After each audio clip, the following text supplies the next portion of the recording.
Absorption of water by the plant root वो हम पढ़ चुके हैं लास्ट वीडियो के अंदर।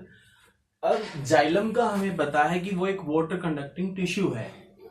जाइलम है water and mineral conducting tissue, और उसी तरह से फ्लोएम जो एक वस्कुलर टिश्यू है, हमारा वस्कुलर सिलेंडर बंडल जो है वो हमारा क्या है, वो सोल्यूट जो है, जो फोटोसिंथेटिक प्रोडक्ट है या कोई अदर सोल्यूट है उसको ट्रांसपोर्ट करता है डिफरेंट डिफरेंट पार्ट के अंदर। लीफ से जैसे कि फोटोसिंथेटिक प्रोडक्ट को डिफरेंट रूट या स्टेम के अंदर ट्रांसपोर्ट करना, उसी तरह से अब वाटर जो रूट से लिया, रेडियल मूवमेंट जो हमने देखी एपोप्लास्टिक, सिम्प्लास्टिक और ट्रांसमेम्ब्रेन के थ्रू, अब वो रूट हेयर से होता हुआ जाइलम के अंदर तो आ गया। अब जाइलम है क्या? जाइलम जो एक वाटर कंडक्टिंग टिश्यू है, उस टिश्यू है, ये टिश्यू का क्या मतलब होता है, group of cells. Xylem tissue जो है, जाइलम बना होता है हमारा ट्रैकियरी एलिमेंट से, जिसके अंदर tracheids, vessels, xylem parenchyma and xylem fibre होता है। ये 4 हमारी सेल्स होती हैं इसके अंदर। अब जो वाटर कंडक्टिंग टिश्यू जाइलम है, यहां ये वेसल और ट्रैकियार्ड ये हमारी एक वाटर पाइप की तरह काम करती हैं। ये एक ऐसी सेल्स हैं जो सेल्स डेड सेल्स होती हैं। ट्रैकियार्ड और वेसल्स दोनों हमारी क्या है, डेड सेल्स हैं। डेड सेल्स हैं तो कोई भी सेल डेड कब होती है, जब उसका साइटोप्लाज्मिक कंटेंट क्या है, वो डिग्रेड हो जाता है। अब एक देखो, ट्रैकियार्ड एक elongated cylinder side spindle shape की सेल है। ठीक है, ट्रैकियार्ड कैसी सेल्स है हमारी, ट्रैकियार्ड्स जो है वो इलोंगेटेड स्पिंडल शेप्ड सेल है, स्पिंडल शेप्ड। उसी तरह से वेसल क्या है, वेसल ब्रॉडर देन दी, ये ब्रॉडर होती है हमारी ट्रैकियार्ड से। ठीक है, इलोंगेटेड और ब्रॉडर सेल्स वेसल, ये दोनों सेल, जैसे कि ये ट्रैकियार्ड है, इस ट्रैकियार्ड पे एक और अपर इसके ओवरलैपिंग ट्रैकियार्ड होगी, एक और अपर लिंक ट्रैकियार्ड होगी ओवरलैपिंग इसके, इसलिए एक तरह से क्या बनती है, पाइप की तरह बनती है। वेसल्स है, वेसल्स के अंदर यहां ये परफोरेशन प्लेट होती है, क्या बोलते हैं इसको, परफोरेशन प्लेट। परफोरेशन का मतलब होता है जो इजीली फिल्ट्रेट कर देती है चीजों को, इसको परफोरेशन एंड वॉल भी बोलते हैं हम, परफोरेशन एंड वॉल। अब इस एंड वॉल से दूसरी एंड वॉल क्या होती है, अटैच होती है, ये वेसल एलिमेंट है। ऐसे वेसल, बहुत सारे वेसल एलिमेंट यहां अटैच होके, उसके ऊपर अटैच होके क्या बनाते हैं, वेसल्स बनाते हैं, एक पाइप बनाते हैं, एक होलो ट्यूब बनाते हैं इन दोनों की, जिससे वाटर जो है वो इजिली क्या हो सके, रूट से लीफ एक हायर रीजन तक ट्रांसपोर्ट हो सके। अब वाटर के अंदर देखो, मैंने क्या बोला, ट्रैकियार्ड वेसल्स, अगर ये लिविंग सेल्स होती तो इनके अंदर साइटोप्लाज्म होता, तो इनमें एक रेजिस्टेंस क्रिएट होता। यही रीजन है ट्रैकियार्ड और वेसल्स का डेड सेल होना, कि सिर्फ उनके अंदर क्या होती है, ये सिर्फ सेल वॉल होती है। और ये सेल वॉल क्या है, प्लांट के अंदर रिजिड स्ट्रक्चर है, और ये रिजिडिटी ज्यादा किसकी वजह से होती है, लिग्निन कंपोनेंट की वजह से। ये आउटर सिर्फ एक ट्रैकियार्ड और वेसल्स में कोई चीज नहीं होती, सिर्फ क्या होती है, अब उसके अंदर सेल वॉल होती है, साइटोप्लाज्मिक कंटेंट उसका डिग्रेड हो जाता है। एक ट्रैकियार्ड और हमारी वेसल्स, इसकी मैच्योरेशन कब होती है, जब उसका साइटोप्लाज्मिक कंटेंट डिग्रेड हो जाए और ये पर इसकी एक डेड सेल बन जाए हमारी। ठीक है, तो वेसल्स और ट्रैकियार्ड जो एक पाइप की तरह काम करती हैं, ताकि विदाउट रेजिस्टेंस क्या हो सके, वाटर की मूवमेंट हो सके। अब ट्रैकियार्ड की अगर हम बात करें, ट्रैकियार्ड जो है, ट्रैकियार्ड्स हमारा हर प्लांट सिस्टम के अंदर प्रेजेंट होता है, found in all plant system, all plants. ठीक है भाई, लेकिन वेसल्स जो हैं वो सिर्फ एंजियोस्पर्म्स में होती हैं, एंजियोस्पर्म्स के अंदर, और कुछ हमारे जैसे कि नीटेल्स फैमिली के जिम्नोस्पर्म होते हैं और कुछ फार्म्स होते हैं। ठीक है, ये जिम्नोस्पर्म है हमारे, इनमें भी हमारी वेसल्स प्रेजेंट होती है। यहां से भी क्वेश्चंस आ जाता है कि वेसल्स किसके अंदर होती है, सिर्फ एंजियोस्पर्म में होती है। तो ये थे वाटर कंडक्टिंग टिश्यू, उनके स्ट्रक्चर, जाइलम, पैरेन्काइमा, फाइबर, ये सिर्फ सपोर्ट देते हैं, इनका कोई काम नहीं होता यहाँ पे। लेकिन काम सिर्फ वाटर कंडक्टिंग में किसका होता है, ट्रैकियार्ड्स का और वेसल्स का, ट्रैकियार्ड और वेसल्स। अब बात ये आती है, जो एक वाटर पाइप की तरह काम कर रही है यहाँ पे, कंडक्टिंग टिश्यू है, इनके थ्रू वाटर ट्रांसपोर्ट कैसे होता है। इनके अंदर होती है पिट, ये क्या है, पिट। और पिट क्या होता है, पिट होता है एक माइक्रोस्कोपिक पोर रीजन। ठीक है, एक पोर, एक चैनल होता है एक तरह से। यहाँ पे पिट क्या है भाई, एक माइक्रोस्कोपिक पोर। पिट रीजन जो है वो माइक्रोस्कोपिक पोर होता है, बिल्कुल स्मॉल एक पोर होता है जहां से वाटर है वो मूवमेंट करता है। पिट के अंदर देखो, एक ये ट्रैकियार्ड और वेसल्स है। इस ट्रैकियार्ड और वेसल्स के अंदर सेल वॉल जो है वो दो टाइप की होती है, प्राइमरी सेल वॉल भी और सेकेंडरी सेल वॉल भी। प्राइमरी सेल वॉल जो होती है वो हाइड्रोफिलिक होती है, या हम ये कह सकते हैं कि वो ज्यादा उसके अंदर लिग्निन कंपोनेंट कम होता है। लेकिन सेकेंडरी सेल वॉल जो है वो उसके अंदर लिग्निन कंपोनेंट ज्यादा होता है। लेकिन जहां ये पिट रीजन होता है, यहां भी ये पिट है, यहां भी पिट रीजन है। इस पिट रीजन के अंदर ओनली प्राइमरी वॉल प्रेजेंट होती है, primary wall, no secondary cell wall. Secondary cell wall, इसके अंदर सेकेंडरी सेल वॉल एब्सेंट होती है। यही रीजन है कि यहाँ इन पिट मेम्ब्रेन के थ्रू वाटर जो है अंदर ट्रैकियार्ड में मूव करता है। ठीक है भाई, अब एक एग्जाम्पल लेते हैं हम कोनिफर्स का। कोनिफर्स, इसका एग्जाम्पल लेते हैं। इस कोनिफर के अंदर हमारी ये स्ट्रक्चर जो है इसको बोलते हैं टोरस। अंदर जो है वो प्राइमरी सेल वॉल और बाहर क्या है, सेकेंडरी सेल वॉल। अब ये पिट रीजन है, इस पिट रीजन में, इस रीजन को हम बोलते हैं मार्गो। मार्गो ये रीजन देखो, यहां मैंने सेकेंडरी सेल वॉल को ड्रॉ नहीं किया।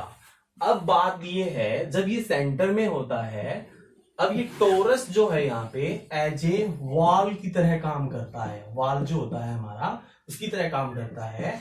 जब ये सेंटर में ओरिएंटेड होता है तब ये ओपन रहता है।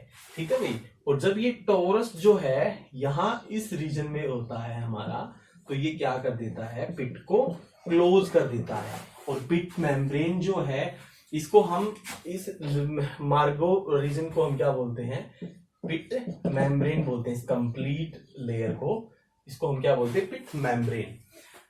क्लोज कब होता है, जब यहां ये क्लोज्ड होता है और सेंटर में ओरिएंटेड होता है तब ये ओपन होता है। ठीक है भाई, तो अब बात ये है, तो यहां से पता चलता है कि भाई जो ट्रैकियार्ड है उसको एक होलो ट्यूब का स्ट्रक्चर किसने प्रोवाइड किया है, सेकेंडरी सेल वॉल और प्राइमरी सेल वॉल दोनों ने। लेकिन इनके अंदर जो पोर प्रेजेंट है जहां से वाटर ट्रांसपोर्ट होना है वो किसने दिया है, पिट लेयर ने। ठीक है, ये था पिट के बारे में और वाटर कंडक्टिंग टिश्यू के बारे में। अब वाटर कंडक्टिंग टिश्यू जाइलम है। जाइलम जो है वो रूट से वाटर को लीफ के अंदर ट्रांसपोर्ट करता है। तो वहां इतने हायर रीजन तक ट्रांसपीरेशन करवाना वो कैसे होता है, अभी देखो। ट्रांसपीरेशन है क्या, पहले इसको हम पढ़ते हैं। ट्रांसपीरेशन के अंदर, transpiration is the water loss from the leaf surface. ठीक है, लीव्स के अंदर से हमारा क्या होना, वाटर का इवेपोरेशन होना, transpiration. Water loss from the leaf surface in the form of water vapor। अब भाई देखो, एक बात ये आती है कि ये एक हायर प्लांट जो है, मैं बना देता हूँ एक स्मॉल सा डायग्राम। ये क्या है, यहाँ पे ये सोयल सरफेस है, यहाँ ये प्लांट की रूट्स हैं, ये रूट्स हैं, कोई भी प्लांट है, स्मॉल प्लांट हो या लार्ज प्लांट है। यहाँ ये मान लो कि इसका लीफ है, इसमें से मैं एक लीफ को लेता हूं यहां से,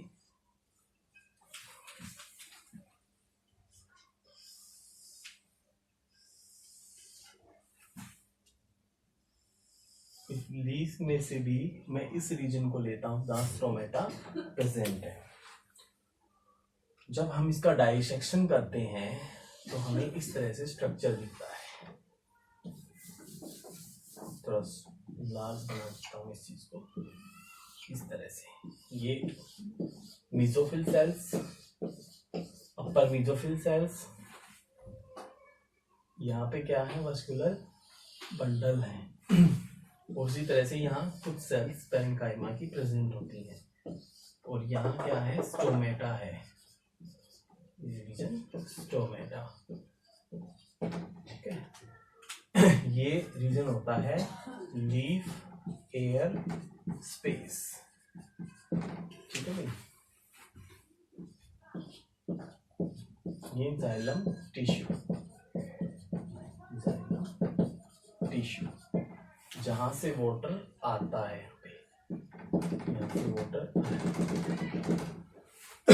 एक चीज होती है, ये मेसोफिल सेल्स, मेसोफिल सेल्स,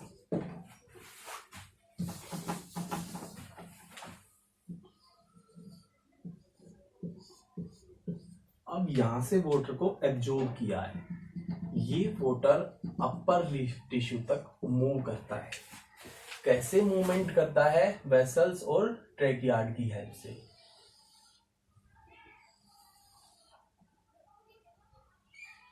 इस तरह से जो ये वेसल्स बना देता हूं मैं, यहाँ पे वेसल्स प्रेजेंट हैं,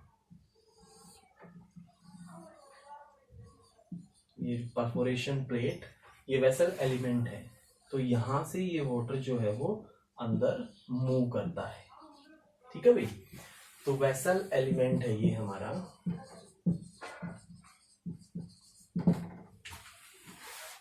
अब एक चीज ये आती है, ट्रांसपिरेशन, लीफ के थ्रू वाटर का इवेपोरेशन होना।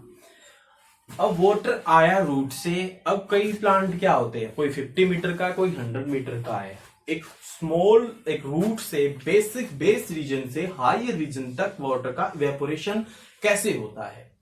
वो वाटर इवेपोरेशन जो है वो हमारा एक प्रेशर की वजह से होता है। सिरिंज का एग्जाम्पल मैं आप लोगों को पहले भी बता चुका हूं। सिरिंज के अंदर क्या है, प्लंजर होता है। इस प्लंजर के थ्रू जैसे ही देखो, कोई भी हमारे पास बाउल है, उसमें से हमने क्या किया, वाटर को ऐसे प्लंज को पीछे पुल करते हैं तो वाटर उसके अंदर भरना स्टार्ट हो जाता है। जब हम उसको ऐसे छोड़ते हैं, पुश करते हैं, तो वो वाटर बाहर आता है। यहां दो तरह का प्रेशर लगता है। जब हम उसको अंदर पुल करते हैं तो प्रेशर लगता है उस पर नेगेटिव हाइड्रोस्टैटिक प्रेशर, और जब हम उसको बाहर पुश करते हैं तो वो प्रेशर होता है पॉजिटिव हाइड्रोस्टैटिक प्रेशर। तो अब एक अपर सरफेस है यहां लीफ के अंदर, जो ये चीज है, एक रूट है।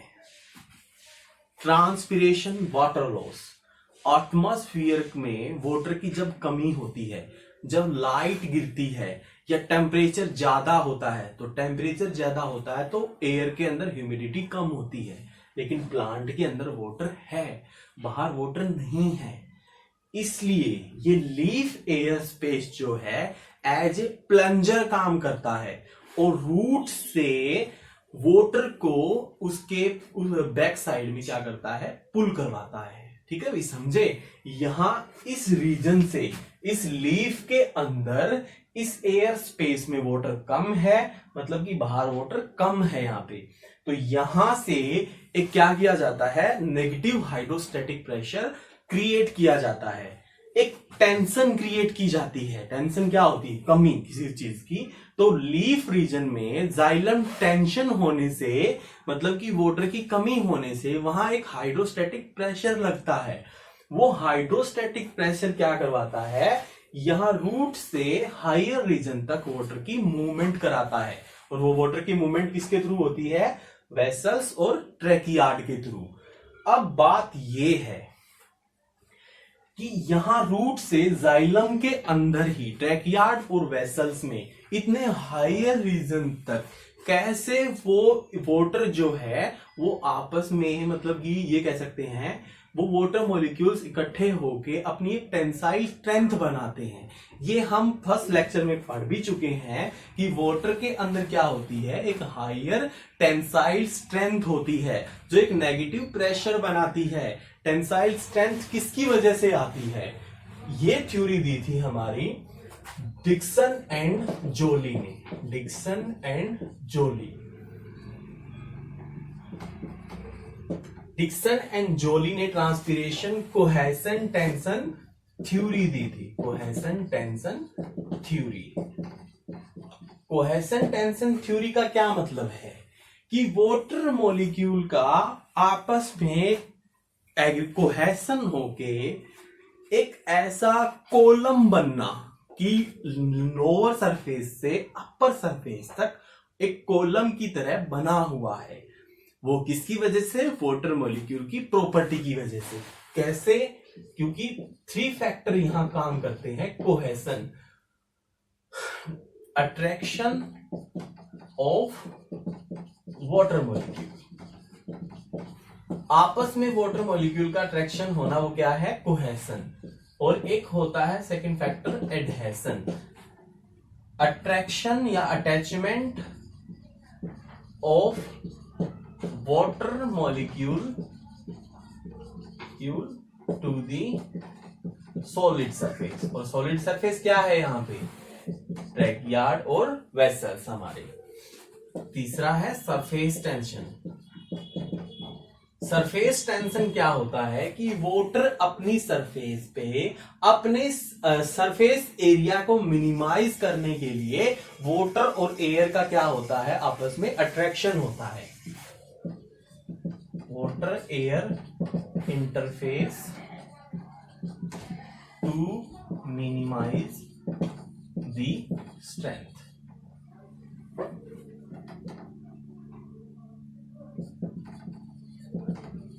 ठीक है भाई, तो सरफेस टेंशन, एडहेशन और कोहेशन, ये तीनों फोर्स लगते हैं वाटर मॉलिक्यूल को रूट से ट्रांसपिरेशन के थ्रू इवेपोरेट करवाने में। और लगते कैसे हैं, मतलब ये तीनों देखो, एडहेशन के थ्रू क्या हुआ, जो यहाँ कंडक्टिंग टिश्यू है वेसल्स, इसमें वाटर क्या है, यहाँ अटैच होता रहा। कोहेशन, आपस में वाटर मॉलिक्यूल की बाउंडिंग होना। और सरफेस टेंशन, उससे अपने आप को क्या किया, मिनिमाइज किया, अपने सरफेस को मिनिमाइज किया। ठीक है, इन तीनों फोर्स से एक कॉलम बना, एक कैपिलरी एक्शन बना लोअर सरफेस से अपर सरफेस तक। इस कॉलम के इस तीनों प्रॉपर्टी की हेल्प से ये वाटर यहां से वहां तक मूव कर पाया, एक आपस में कॉलम इसे बाउंडिंग फॉर्म में रहा। और यहां क्या होता है, अब जैसे कि जाइलम के थ्रू तो ये वाटर आ गया, अब वाटर यहां पर एयर स्पेस में जब आता है तो अब इस रीजन से वो क्या करता है, देखो उसको यहां इवेपोरेट होना है, यहां से वाटर बाहर आ जाता है स्टोमेटा के थ्रू, वाटर बाहर आ गया। अब वाटर बाहर आता रहता है, यहां वाटर की कमी होती रहती है, तो यहां से वाटर क्या करता है, उसको पुल करता है, एक प्लंजर की तरह यहां काम करता है और लोअर सरफेस से कॉलम से वाटर को बाहर एब्जॉर्ब करता है, यहाँ या ट्रांसपोर्ट करवाता है और स्टोमेटा के थ्रू उसका ट्रांसपिरेशन हो जाता है। ठीक है भाई, तो कोहेशन टेंशन थ्योरी में हम क्या पढ़ते हैं कि वाटर मॉलिक्यूल का आपस में एक रिएक्शन होना, एडहेशन से उसकी सॉलिड सरफेस पे अटैचमेंट होना, और सरफेस टेंशन से वाटर अपने सरफेस को मिनिमाइज करता है ताकि एक कॉलम बना सके।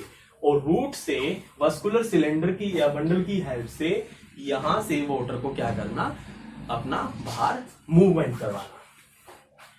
अब एक बात ये होती है, देखो वाटर यहां जब मूव करता है एयर स्पेस के पास, जहां ये जो सेल्स होती हैं, ये सेल्स यहां है, जब यहां वाटर आता है, यहां पे जब ये वाटर आता है, ठीक है, तो ये यहाँ क्या होती है, देखो सेल में आया तो सेल से बाहर आता तो सेल वॉल होती है। अब सेल वॉल के अंदर हमारी क्या होती है, सेलुलोज माइक्रोफाइब्रिल होती है, सेलुलोज माइक्रोफाइब्रिल। तो यहाँ सेलुलोज माइक्रोफाइब्रिल में जब आया तो यहां से जितना वाटर बाहर जाता रहता है तो इसका जो कर्वेचर है, इसका रेडियस जो है, इस कर्वेचर का रेडियस जो है वो इंक्रीज होता रहता है, ठीक है। और इंक्रीज हुआ कर्वेचर, यहां मैं लिख देता हूं, कर्वेचर रेडियस इंक्रीज। जैसे ये 0.5 था तो ये 1 के पास हो जाता रेडियस। तो यहां से क्या होता है, कर्वेचर इंक्रीज होने से मोर नेगेटिव प्रेशर जनरेट होता है। मोर नेगेटिव प्रेशर कब लगा, जब वाटर